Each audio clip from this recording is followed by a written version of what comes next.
Join us as we discuss Shovel Knight in the next episode of the Time Hop Podcast.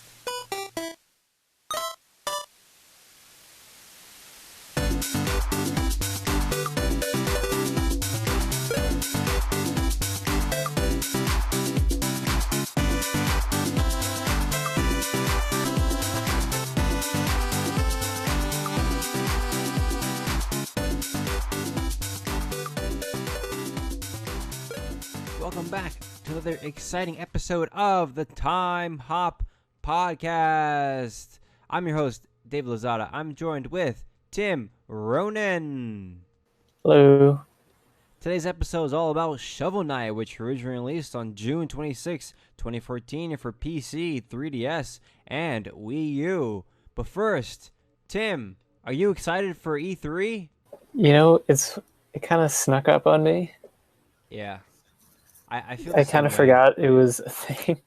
Well, it's like, I feel like there's almost always some kind of event going on. So it's like, I don't know. Sometimes I just tune out of it. It's like, oh yeah, yeah, things are happening. Right. But I don't know. Yeah. I completely forgot that it was a thing that was happening. I feel the same way. I mean, I'm actually going to E3 next week, and I feel the same way. Oh, nice. Yeah, so, I mean, I have interviews and hands-on demos and stuff, so I kind of have to know about it, but I feel that's kind of what I'm gauging from the consensus, is just people are not very enthusiastic about it. I haven't really been seeing people talking about it very often. I feel like this is, and a lot of news has been trickling out over the course of this week, I feel like. I mean, today we had so much. Darksiders and Pokemon was yesterday, and I will talk about that in a bit. And Xbox Shower Gel, so it's a lot's already been kind of happening. I guess maybe we're expecting the new consoles from Microsoft, more information on Final Fantasy VII and the Avengers project from Square Enix, and then some more unannounced games from Ubisoft like Watch Dogs Legion. Aside from that, I mean, I don't know. I feel like there are no surprises going into it, and it's a little disappointing.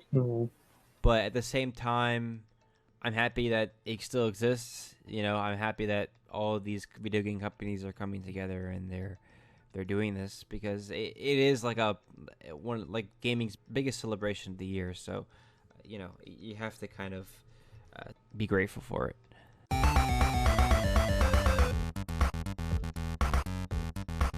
All right, so let's move on to news of the week. Before we go back to the past, let's explore the present. Tim, what's your news story this week?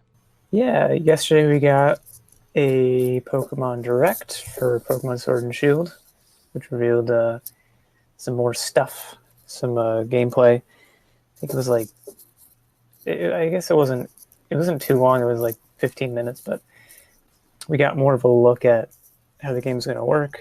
I don't think we knew this before. I mean, people pretty much knew it was like based on the UK, the new region, but I don't think we had the name before. So it's called the Galar region. Then we got a look at some new Pokemon, legendaries. Can you pronounce those names, by the way? Because I have no idea how to pronounce them. Oh, the legendaries? Yeah. Let's see. I wrote them down. I guess maybe Zacian. Zamazenta. Bizarre. The first one. I don't think that's a hard C. At the very least, so it's like Zacian, or something. I don't know. I guess we'll see with that. I don't think they actually said it in the trailer, so that's why I'm a little bit lost. Yeah. Well, I don't know. We'll have to see. Sometimes they're not, with some Pokemon, they're not always like clear or consistent, even with how they're pronounced. So I guess we'll find out. But one of the biggest things is that, and I'm actually still not totally clear how this is, like to what extent this is the case or how it works. But I guess it's going to be more open world than past Pokemon games. So I'm not sure if that means like you can kind of go where you want to, Like it means you don't have to go through gyms in a certain order or something.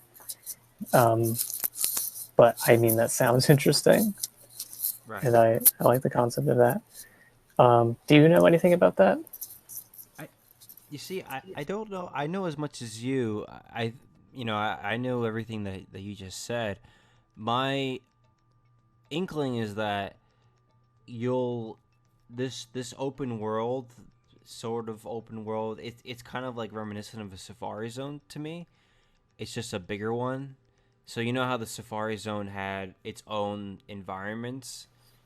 This seems like Yeah. this is like a bigger Safari Zone, and that like Interesting. you would have to cross, say, from your hometown to get to, the electric town, and then from the electric town you can go to, and maybe you could kind of do it in whatever order you wanted.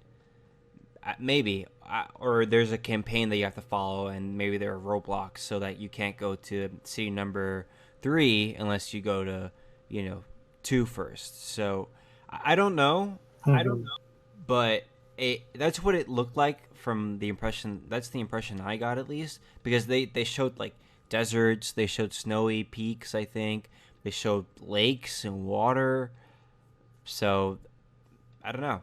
But the other Mm-hmm. interesting aspect was that in each one of these locales you could go to this, it looked like a well, and in the well it had a specific Dynamax Pokemon that you could defeat with up to, I think, 3 other friends. So you could, it was like a co-op mission. Yeah, like raids. That's very There you go, interesting. raids. That's what it's called. And each one was in a different location. So that makes me think that there are still distinct locations. Only it's not like a seamless open world. It's just you could kind of just go wherever you want to from right from the get go. Or maybe like you were pin dropped like right in the middle of everything, and that you could just go wherever you wanted. I don't know. Mm-hmm. Okay. I mean, I know a lot of people like. Well, I mean, some people are kind of like probably burned out on that idea. It's like it's an open world RPG with endless quests and stuff. I mean, Mm-hmm. this won't have like quests or whatever, but I like the concept of it being open world. I mean, especially considering it's very different from what we've gotten for at least from Pokemon before. But I like the concept of like you can kind of pick and choose where you want to go Right. from the start and what order you want to do stuff. And I like the idea of you having your little teeny tiny baby level 5 or 6 starter Pokemon, and then you go like up in the mountains and you find like level 50 Pokemon. You're like, oh god, I shouldn't have come here. Yeah, Please spare me. I like that idea too, because that's what kind of annoyed me about prior games, is that you have like games, true open world games, let's say, that really like you could go wherever you wanted and you'll get your ass kicked and you wouldn't go back there ever again. I mean, until you're at that Yeah, level, right? And that's just how yeah. that's the norm. And Pokemon just refuses to adopt this formula. So seeing this now translated into the genre, I'm kind of with you. I'm kind of with the naysayers here. It's like, is it too late? I mean, I don't know. I'm glad that it's kind of taking this direction, but honestly, excited me the most about this was just how the Pokemon were flying around the world and stuff like that. I thought that was actually a cool touch because it makes it feel like it's an actual lived-in region with like actual. I know that the Let's Go pair of games had this, right, where you could actually see the Pokemon. Yeah, yeah. I like that aspect because I didn't. I'm a fan of action RPGs. I mean, I grew up with traditional RPGs too, but I'm a fan of, you see an enemy, you fight it, or you see an enemy and you can avoid it. So I like that aspect of it. Otherwise, it's like, okay, I there's not enough here that really makes me go out and want me to go, entices me to go and buy a Switch right now. So I don't know. That's where I stand on it. I don't know about you. Mm-hmm. I mean, I haven't even watched the entire video, like the direct yet, but I I haven't played Pokemon in a while, but I've been wanting to recently. So depending on, I mean, I think now I feel swayed more towards getting it, but Mm, I'll have to also look more into it. that's interesting. But I like what they're doing with it Okay. in theory. Okay. I plan on checking it out next week at E3. Then I'll let you know what I think of it. I mean, I'm more of the admittedly I'm more in the critical crowd in the sense that I feel like I've been burned out on the series for a long time. But it there is something there, like I said before, about the creatures roaming around the environments that does attract me enough to make me want to go and try it out for myself. So, I'll report back next week and I'll let you guys know what I think. I hope that it convinces me to get a Switch. I still don't have one, so this might be the game that actually convinces me. Mm-hmm. Mm. Just want to say before we move on that we mentioned briefly the Dynamax thing, like the Pokemon get like super massive giant, and that just made me think of the lore a little bit because I think the thing with Mega Evolutions, like apparently somewhere in like some maybe a Pokedex entry, it makes mention to how painful that process is, Oh Mega my Evolving. god. So it makes me wonder to what extent that's the case with the Dynamax forms. Oof. It's like, dear God, these poor Pokemon, just pushing them to their limits, just making them, just making them feel real bad. Yeah. I mean, it's either you're one of these Dynamax Pokemon, you're like literally stretched to infinity, or you're getting pummeled by one of these Dynamax Pokemon when you're in your normal form. So you really don't have a choice. I mean, one way or the other, you're gonna get punished for just existing. But I didn't know that about Mega Evolutions, that they were being tortured. That's really wow. Yeah, apparently. Damn. Yeah, Pokemon gets like unexpectedly grim sometimes. I still remember about Drifloon and how it takes children with it to the Netherworld or something. Yeah, yeah. There's a surprising amount of entries that are like something to do with taking children or their souls or like making Mm-hmm. them disappear. It's very strange. Yeah, I know. I think the Yamask, I think that's what it's called.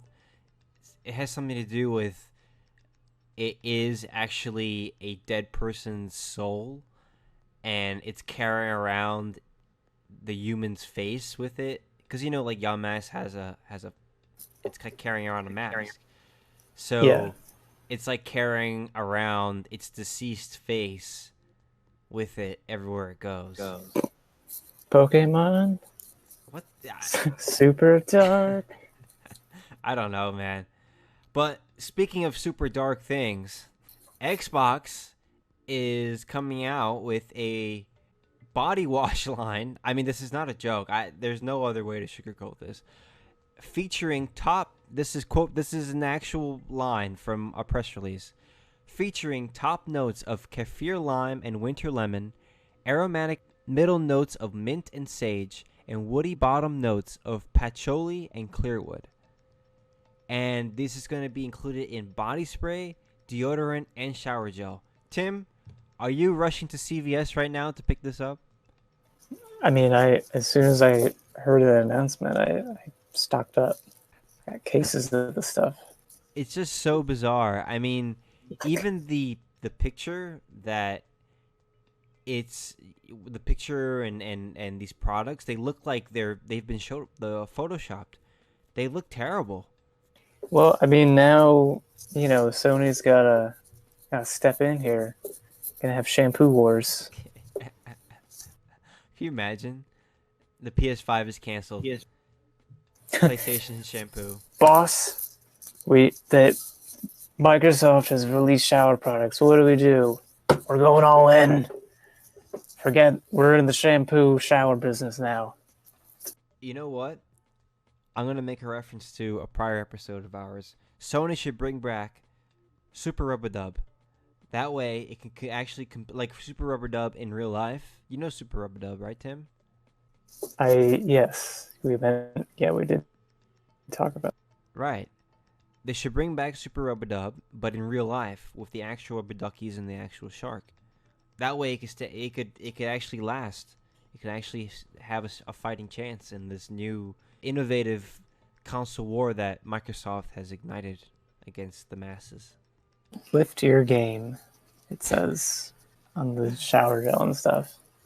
I know. I what can't. does that mean? I can't. I don't know. If you shower with this, you'll play better.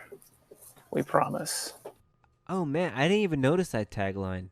Lift your game. Lift your game. Lift your game. What the hell? All right. I mean, I doubt that, but all right. Yeah, that's interesting. Wow. Xbox branded shower gel. All right. Well, I wish Xbox the best with its shower gel and deodorant and body spray, excuse me. I hope that they find renewed success in the next for years to come, and I hope to see this on my CVS shelf really, really soon. I bet there's I mean, you listed off those the ingredients. Yes, ingredients where there's probably, on top of that, there's probably some crushed up Doritos, some Mountain Dew in there. That's actually what people said in the comments. They were like, it smells like Doritos, Mountain Dew, Jeff Keighley. Oh my God. That's funny. Hey, just spray the antiperspirant. It's just an orange mist. Doritos. That's what it should have been in the first place. It should have just been orange mist deodorant. That would have worked really well. The ladies would go crazy off of that, I'll tell you. Mm-hmm. But they would.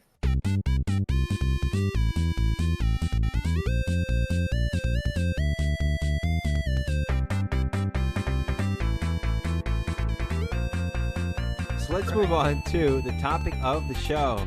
Today's episode is all about Shovel Knight, which originally released for PC, 3DS, and Wii U on June 26, 2014.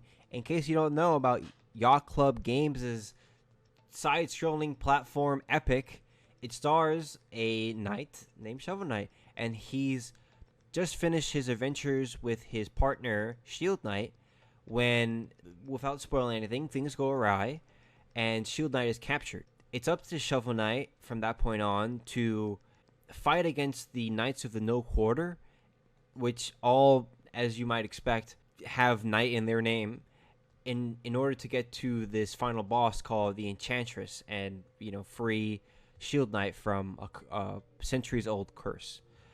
The game is basically available everywhere now: PlayStation 3, PlayStation 4, Vita, Xbox One, Amazon Fire TV, Switch. The reason why it got so much positive reception and why it's on so many platforms and why it's so successful is that it kind of represents an amalgamation of so many classic NES games. So the cities are reminiscent of Zelda 2. The gameplay is reminiscent of Castlevania and a tinge of DuckTales and a tinge of Mega Man. You could find the title screen and the levels are reminiscent of Castlevania, Dracula's Curse. It isn't one thing. It doesn't stick to one specific game, but rather it kind of just borrows from all these different parts, and it also introduces new things. So, for instance, there's an option when you die in the game, you're basically all of your money, all of your currency, it's left there in the level. You can go back and pick it up if you choose, or you can leave it there, or if it's in a harder reach place, then you're kind of forced to just leave it. So there's some kind of weight to dying here. Another cool aspect is the checkpoints. either choose to save at the checkpoints, or you could destroy the checkpoints, and that yields a lot of rewards for you. But if you die, you have to go back to the beginning.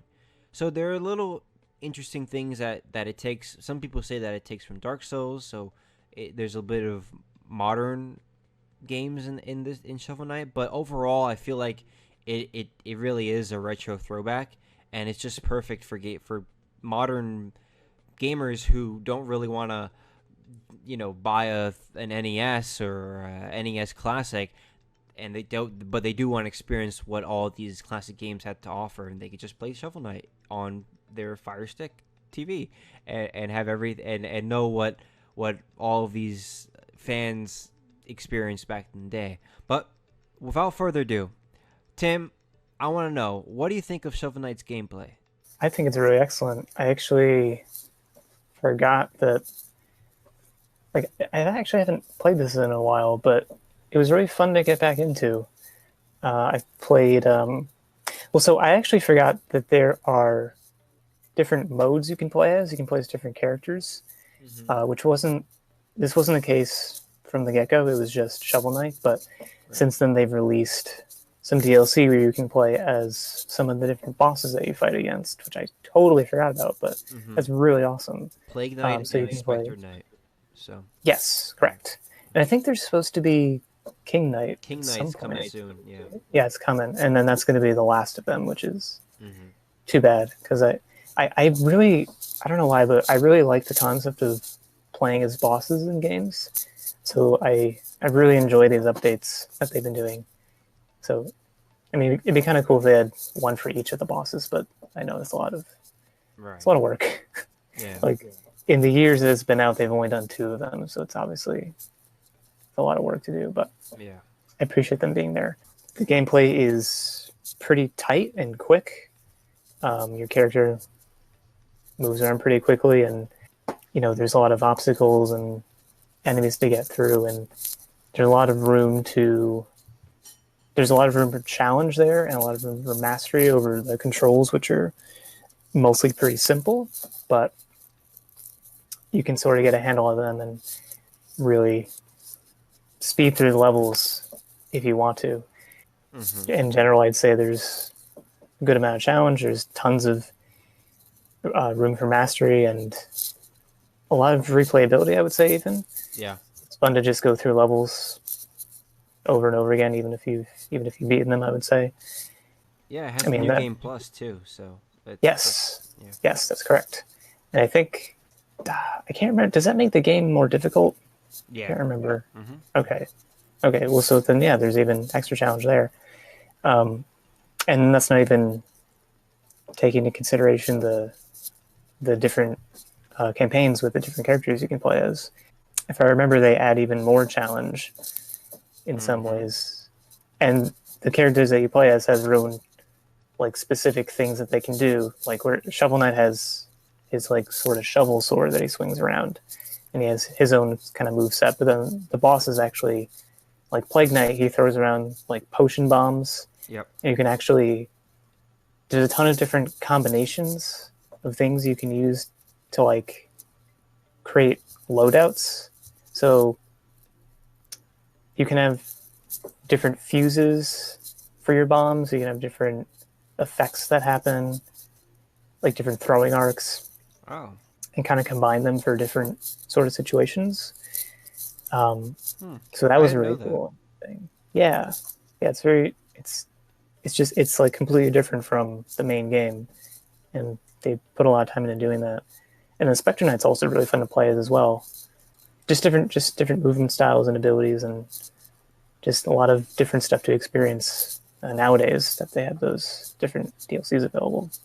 Yeah, I agree with you. I feel like people who are playing this today have a lot to kind of go through. I mean, absolutely, there's so much. There's so much to really go through. If you get Shovel Knight Treasure Trove, it basically includes all of the campaigns, and I think there's a fighting game campaign on the way, expansion. It's called the Shovel Knight Showdown, which you can actually play as each boss in that one, and you could it's like Smash but with Shovel Knight.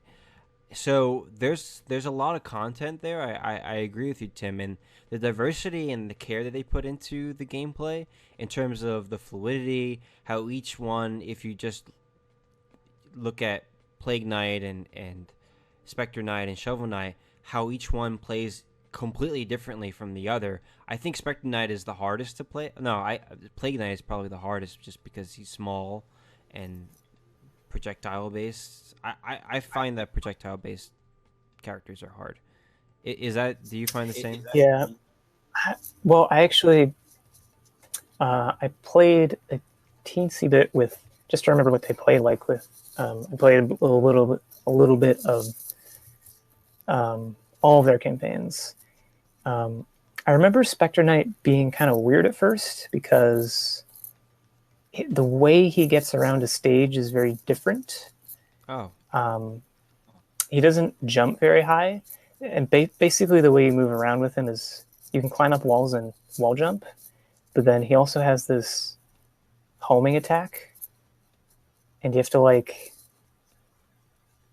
to line yourself up with a target like an enemy, and then if you do that and then press the attack button, you like fly upwards towards them.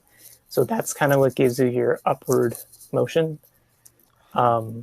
Whereas Shovel Knight he can jump really high, and Plague Knight has a double jump, and also sort of like an upward, kind of an uppercutty flight type thing. But I see.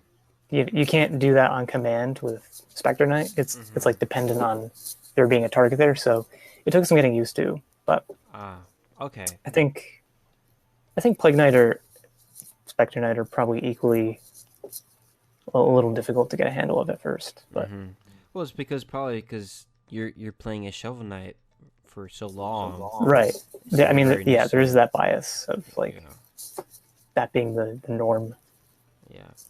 But getting to the main campaign, which is I believe it's called Shovel of Hope, that is I really like how the game it, it isn't so challenging. It isn't as challenging as say the first six Mega Man games. I can't do those games. I suck. You know, it isn't as challenging as that, but it is challenging enough where I feel like people who don't typically play platforming games like me, they 2D platforming games, they'll find some difficulty here. I like how you can kind of customize your difficulty in a sense. Say you want to earn a lot of rewards, you can, as I mentioned earlier, you could destroy those checkpoints and earn all of that gold and money that it yields, but you're essentially destroying your chance to save, right? So if you die, you have to go all the way back to the beginning. And I really like that mechanic because it really it's kind of a risk reward situation, and you don't really know what to choose. Do you risk it or do you play it safe? And I really like that gamble that it presents to you. I also really like how it's so at the same time it's also very simple. Anybody could really pick this up and play. I mean, you have the directional arrows, you have a jump button, and you have an attack button. That's pretty much it. It isn't intricate. You don't have to know how to pull off these fascinating moves in it mid flight or whatever.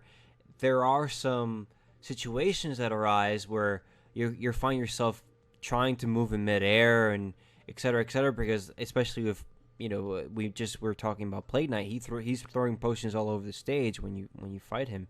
So that's one example where you'd have to be kind of agile and you have to get used to those controllers. Another one that comes to mind is Polar Knight, who he actually breaks up the ground beneath you, and if you fall into the spikes that are exposed, either I think you die entirely, right, Tim?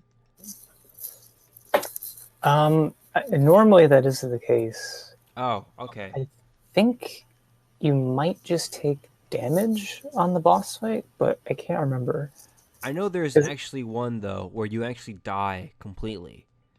I don't remember which one, but Well, I mean, definitely all spikes do that. Just maybe not in the boss fight that you're talking about. Okay, But gotcha, I gotcha. feel like I remember it being really easy to fall in the spikes there, so it's more forgiving about that, and in that case, it just damages you Right. instead of like ending the fight. He breaks up like a third of the ground at a time. It's Yeah, crazy. It's really hard, if you're not used to platforming games, because you do have to really kind of move in an instant and navigate out of the way in time. It's the same. Helicopter Knight too is another good one. I feel like it's really easy to fly off that stage, and he comes sweeping down and stuff like that, and he's an aerial enemy, so you'd have to really kind of time your downward thrusts in order to defeat him.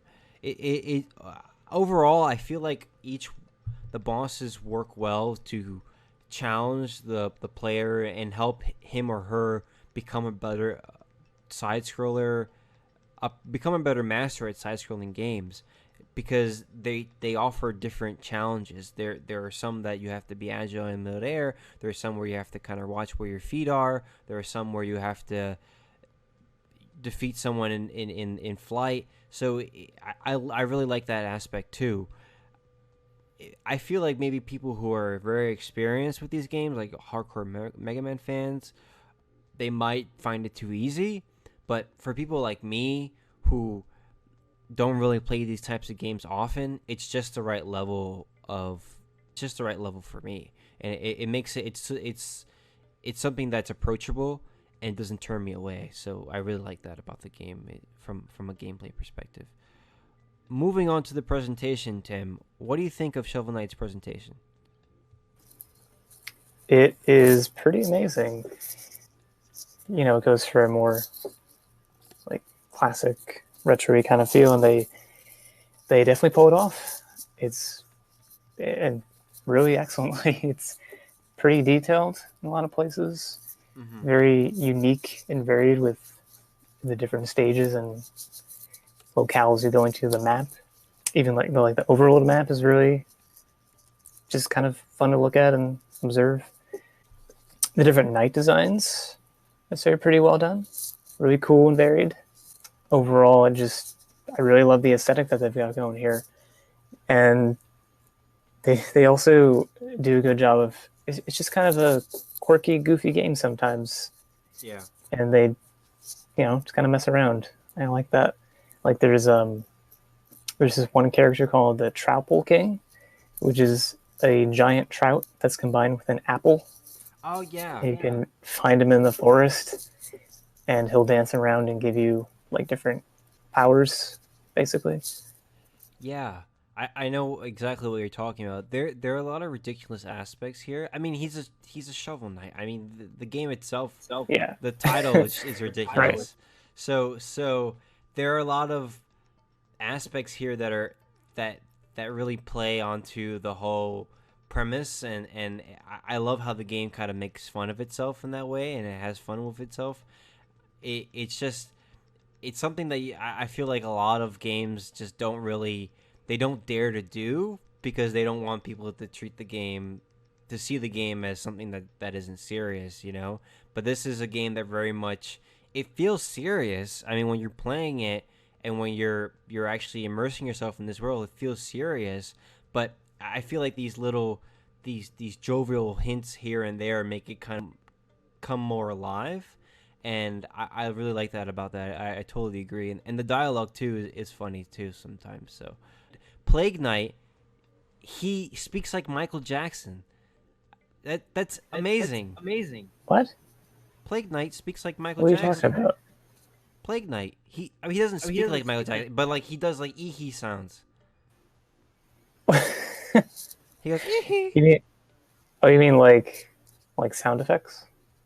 Yeah, yeah. You don't know this? Plague Knight? Plague Knight, yeah, the small little Plague Knight. I don't recall. You didn't notice this? Yeah, he, like, when you're fighting him, he goes like I don't know how to, come on, I'm terrible at doing this. Do you mean Black Knight? The No, the not the Black Knight rival. No. character? It's a small guy. It's Plague Knight, the guy with the mask. Oh, Yeah. I don't know. I guess I don't remember that. Yeah, I think that's It really sounds funny. like Michael Jackson. Yeah, I mean it's purposely done that way. I would hope. It's just it's so funny because this is supposed to evoke a 90s console, so it's like Michael Jackson was all the rage back in the late 80s, so it feels so appropriate, because of the whole Right. concept, because of the whole NES Now, thing. now I need to look this up. Go ahead, look it up. Yeah, I yeah, Plague Knight's Michael Jackson, and Yeah, I can't make this up. It's Polar totally Knight legit. is Freddie Mercury. No, I don't think there are any other musical icons in the game. I wish there was, maybe like Britney Spears, because of I'm not that innocent and stuff like that. That would be funny. But or NSYNC or something like that, or Backstreet Boys or whatever. That would be that would be funny. Yeah, Shovel Knight is Justin Timberlake. Yeah. Yeah, they got a whole boy band thing going on. Mhm. That would be funny. But in terms of what I think of the presentation, I feel like it's one of those games that I just love the colors that they use here. Some of the levels are just so vibrant. Like the colors just pop off the screen. It's so inviting to kids. Even though I wouldn't really consider this a kids game, I consider it maybe an older kids game, early teen game. But it's just the right amount of levity here, and it never gets to a point where it's totally dark, it's totally depressing. It always maintains this bright attitude, and again that trickles not only to graphically the graphical style of the game, but to the character designs, which are all extremely varied, the dialogue, which is extremely at times funny. Again, Michael Jackson reference. There are some there are some serious notes there, like with Polar Knight. Polar Knight at one point he references that he had a history with Shovel Knight, and that they were companions at some point or partners at some point, but that's never really explored. That helps build the world too. So there are little tidbits here that allude to Shovel Knight's past, to the Knights of the Middle Quarter, how they kind of got together, Enchantress, her whole story and stuff like that you can kind of just surmise just from the game itself. And I love that about it. They really thought, Yacht Club's games really thought a lot about every little detail that they put into Shovel Knight, and you could definitely tell. In terms of the game's sound design, Tim, what do you think of that? Yeah, just once again, just really excellent, very excellently done. Pretty much all of them are, in terms of the music, all of the tracks are very, just really well composed and very catchy. Mm. Pretty much, you might, in some cases, you might be playing some stages over again, but at least in terms of having to hear the same track over and over, I don't think that's a detriment. And more than likely, you'll probably get a ton of these songs stuck in your head after doing a Yeah, stage a couple times over. yeah, I agree. I mean, none of these songs are iconic. They're not something like, I don't know why I'm thinking about Pokemon theme song, or from the actual Pokemon games, when it goes da da da dun da da da dun dun dun. There's nothing like that in this game, I'd say, but it does successfully evoke games of the past, like the NES games that I was talking about ad nauseum before. It does successfully, I think, borrow again from all of these things, but it makes it modern in the sense that it isn't just chip tune noises put together. It feels much more dynamic. There are multiple audio levels here going on. I don't know anything about music, but it's much more complicated. It's much more sophisticated here. When you're outside and it's a sunny level, it feels appropriate for each environment. So I think that it does successfully do two things at once in the sense that it's it seamlessly plays into the environment and the level and the stage, but it also successfully evokes sunny stages of the past, airships of the past, icy levels of the past, etc., etc. So it's two good things in one as far as music's concerned. So Mhm. overall, Tim, what do you think of Shovel Knight? Is it worth playing today? Yes, absolutely. I forgot how much of a fun time it is, and I also forgot that on top of the main campaign that we've had, which on its own is very good and very fun, there are now two other completely different campaigns you can try with, Yep. as I mentioned, different play styles and ways that you have to new controls you have to get used to there. And an additional campaign is also coming on the way. I don't know when, but it should probably be soon at this point. Mm-hmm. The last one was Spectre Knight, and that was at least a year ago, maybe Yeah. more.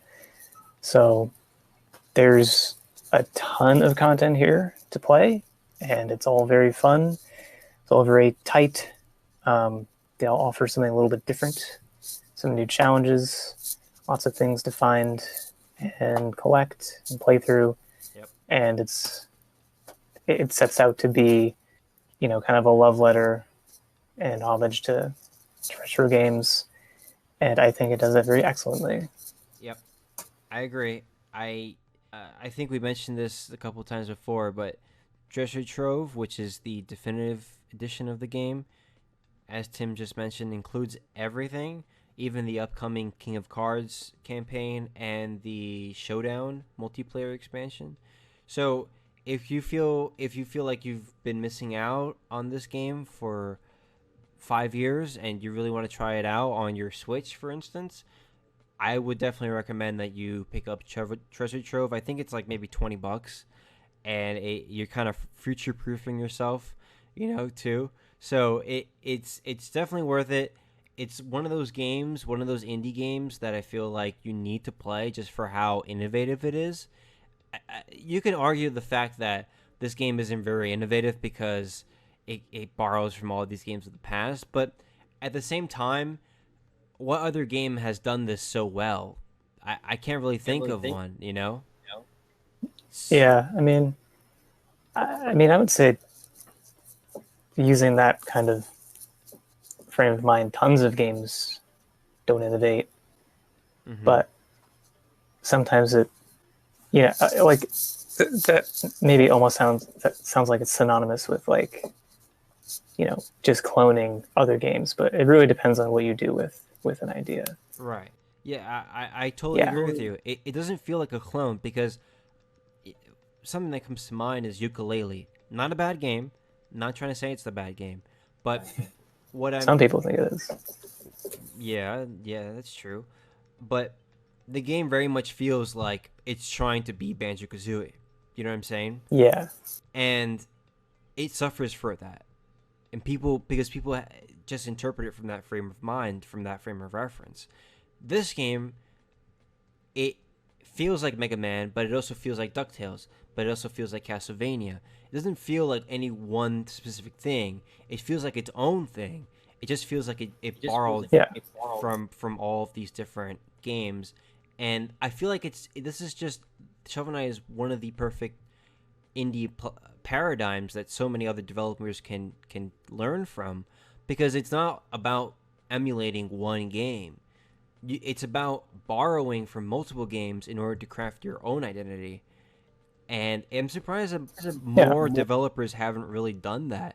I mean, I I I I, I can't really come to any conclusions as far as other games that have really kind of seamlessly put all these pieces together so well. I that's how most creation works in general.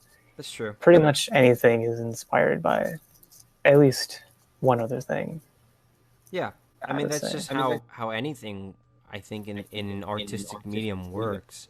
Nothing is Right. really original, right? I think that's an old saying. Like nothing's really original in when it comes to art. It's just getting something and flipping it around a certain way, or twisting it in such a way that it looks different enough that you could repackage it and get some intention from it. So I guess that's how all art works. I'm just thinking in the sense that I don't think any other game has done this so successfully. As I mentioned before, ukulele suffers from the fact that it's a carbon copy almost of Banjo-Kazooie. Another game that comes to mind is Mighty Number 9. Remember that? Oof. Ooh, That yeah. got Well, panned. I think So, yes, that is right. They Mighty Number Nine did horribly. yeah. Ukulele had, I think it was an interesting kind of thing. I think there was a kind of bubble with that. I think it was made for a very specific audience in mind, right? It was Yeah. made for it was meant to be a spiritual successor to the Banjo Kazooie games because a lot of fans, even myself included, at the time, there was never there was Banjo Kazooie and then Banjo Tooie, and then there was a promise at the end of a loose promise at the end of the second one that a third one would be coming, and it wasn't until like 8 or 10 years later or something that we got a new game, but it wasn't. It was Banjo Kazooie Nuts and Bolts, which I don't Yeah. know if you've heard of that, but that completely deviated from the formula. So Mm-hmm. Ukulele was built to be that non-existent third game that we never got. Right. But in the case of, so a lot of people, it seemed like didn't like Ukulele, like if they were outside that kind of bubble of people who wanted that, who were waiting for that. Ah. Um, and I think that might just do with how it was done. It might also, well, I mean, that's like a kind of a collectathon game. And I Right. was going to say that maybe people were burned out on that, but I mean, even Super Mario Odyssey did really well. I think it may have just come down to how it was done, and especially in the case of Mighty Number Nine, also how it was done that led those to not doing as well. Yeah, that's a good point too. Yeah, and I mean there are other factors too. Like Mighty Number 9 was really rushed. It was The Yeah, marketing was terrible for that game. It was not. It was just nothing was going for that game, and yeah. There were like, I've watched a few videos on that, like a couple of months ago, even. Just like, was it like poor management or just gaps in development I think time or so. That was just KJ Inafude, who was the guy who originally created right? Mega Man, and I think what happened was he was just spread out too thin. I think that he had my number 9, which wasn't even completed development from my understanding, and then he had something else called something about Red Dash or something. I don't know. Then he was working on that Xbox exclusive game. Forgot the name. Completely forgot the name, but Recore. There you go. He was working on Recore. Then he was planning an anime based off of the Red Dash thing. Now he's doing something else. So it's like this guy, he had too many things in the pipeline. So I think he just like at one point he just gave up, and look what happened. Recore sold terribly, got terrible reviews. Nobody, I don't think anybody played that game. And then my number 9 came out, and it was equally as terrible, if not even worse. So, and that's not to mention the fact that it was a Kickstarter game, and it somehow or other didn't really fulfill the promises. Like I think it had like a figure, and it was terrible. Like it was like something from a trash can. It was like everything was terrible about that game. Yeah. Well, one thing I remember is like there's supposed to be like a full color manual in There the you go. box, but the manual.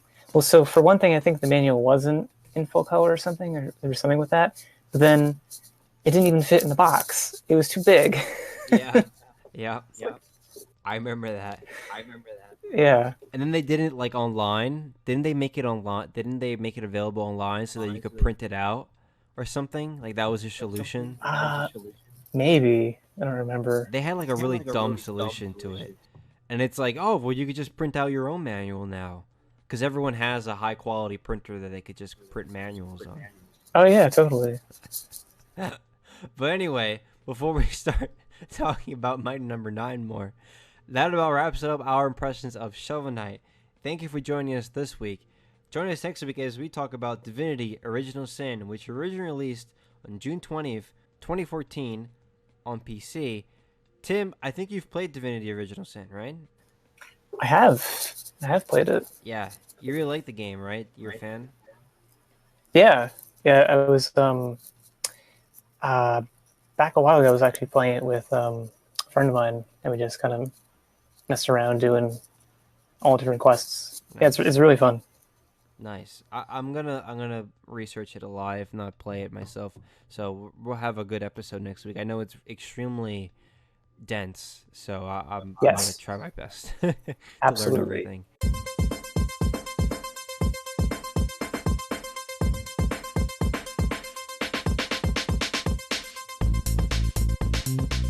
All right, Tim. So what are you playing next week? I don't know. Probably not too much. It's my usual. Probably just some Minecraft. Yeah, just kind of busy. So yeah, it's a it'll busy be boring time this week. No, it's not boring. I mean, you're not boring. There's a lot to do, to take in. We have E3 going on.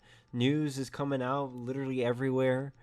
I mean, I feel like us just talking right now, we're missing out on something. Yeah, probably. Us just talking, us doing this recording.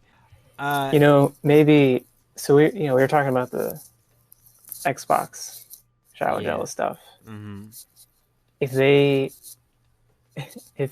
Mojang and Microsoft, well, I mean, actually, yeah, Microsoft they have an Xbox line of stuff. They could do a Minecraft line. Oh my god! I'd be into that. For Steve's and for whatever the female avatar is. Stevette. Is it really Stevette? Canon. It is Stevette. Are you serious? I think. Wait, no. It's actually Alex. Oh, Never mind. Never mind. I was wrong. For Steve's and Alex's. Well, okay. I think some people might call it Stevette, but it's actually Alex. Okay. But I'm telling you, they could do a his or hers line. That would totally make sense. I would love that. And then to be frank, if they did, there's a decent chance I would buy that. I mean, they have everything else, so what's stopping them, right? It's true. Nothing. Absolutely nothing. Nothing's stopping them. And come on, Microsoft. And with each expansion, they could just do like a new line. So they had the ocean one, right? I think that was last year or not too long ago. I think that was this year, right? Yes. Yeah. So they could just do like a new, like an ocean herbal scent, type of thing. With each new expansion, you're promoting your expansions. What better way is there to do that? I can't think of a better one. Yeah, it just makes perfect sense. I think we need a new era of promoting games through shower products. That's how movies do it. Movies do cereals, right? They do other miscellaneous stupid things. Yeah. Like they had like a Spider-Man cereal once, I think. Like some ridiculous thing or something like that. Oh. Well, I mean, I'm sure they had a Spider-Man cereal, but was it specific to a movie? Yeah, I think it was one of the Amazing Spider-Man, the one with Andrew Garfield. It was tied to one of those. And I had a lot of skepticism when you said about a movie cereal, but I am currently looking at a Super Mario Odyssey themed cereal in my room. You see? That I got recently. So and that was the honey bunches of oats, right? One. Was that the special one? No, it's just its own standalone There you type go. thing. Yeah, I'm telling you, man. I'm telling you, man. This is like a whole. This is a whole thing that video games are missing out on. We've reached this space, like that. Video games have been are so high budget now that they can afford dishing out the extra cash just to have a stupid product line that you promote your game in supermarkets and stuff. I mean, I saw Mortal Kombat 11 like on subways ads and stuff like that. Like it's like everywhere by me, which is I don't know. I always felt like I never saw video game ads anywhere aside from magazines growing up, and now I just see them. I walking on down the street, so Hmm. there's nothing stopping any of these publishers from branching out. As far as what I will be playing this upcoming week, well, I'm going to E3, so I will be playing some games there. I don't We'll be know if playing I could. everything. Not necessarily everything, because the lines are going to be extremely long, but I don't know if I could talk about the games that I'm playing. I don't know. But I am playing, I should say, some sequels that are highly anticipated, and I'm looking forward to that. And some other new IPs that are also highly anticipated, so I'm looking forward to that. I know some stuff. I'm under embargo for some interesting news, and I'm interested to see how the internet reacts to it next week, because it is interesting. And I don't know. I feel like people are going into, with Sony not being there, people are kind of like, okay, well, it's not really as big of a deal as it could have been, but there's still a lot of big stuff going on. I mean, everyone else is still there, and that's excluding all of the ones that just have press conferences. I mean, everyone else is there, so there's a lot to take in, and I'm Yeah, looking I forward to mean, it. so Nintendo's still there, right? Yeah, of course.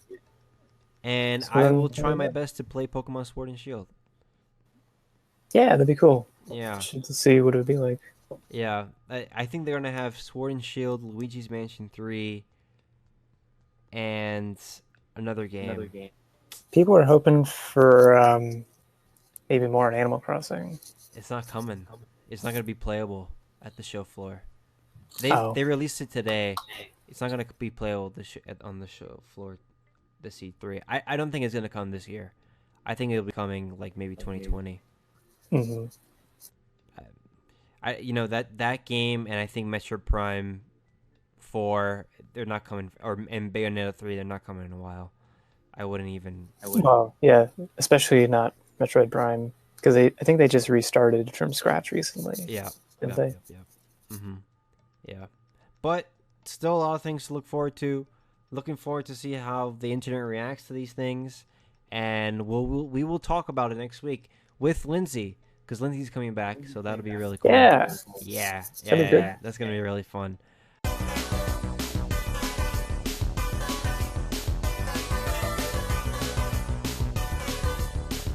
All right, so that about wraps it up for this episode of the Time Hop Podcast. Thanks for joining us, everyone. I'm your host again, Dave Lozada. I'm joined with Tim Ronan. You can find him on King Gamer writing articles as usual. You can find me on Twitter at XenoCreator125. Join us next week as we talk about Divinity Original Sin. Thanks for joining us, everyone. Bye. Goodbye.